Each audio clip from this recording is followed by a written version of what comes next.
السلام علیکم ګرانو دوستانو. کرکټ بورډ بیا ځلې د میرویس اشرف د عمومي ټاکل کېدل تایید کړي دي. د افغانستان کرکټ ملي لوبډلې مخکینی لوبغاړی میرویس اشرف د افغانستان کرکټ بورډ سرپرست عمومي رئیس ټاکل شوی دی چې اوس تازه یو ځل بیا د کرکټ بورډ لخوا د هغه په اړه پوسټونه شوي دي. د کرکټ بورډ په پاڼه لیکل شوی دی میرویس اشرف د افغانستان کرکټ بورډ د سرپرست عمومي رئیس په توګه وټاکل شو.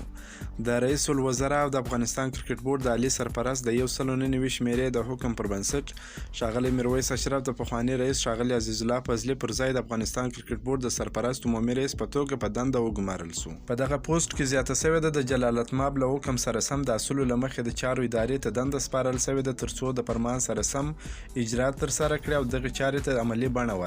د یادولو وړ ده چې میرویس اشرف څو ورځې وړاندې هم د عمومي رئیس په توګه اعلان شو چې د کرکټ بورډ له رسمي فیسبوک پاڼې یې هم په اړه پوسټ شوی و، خو وروسته بیا هغه پوسټ ډیلیټ شوی و.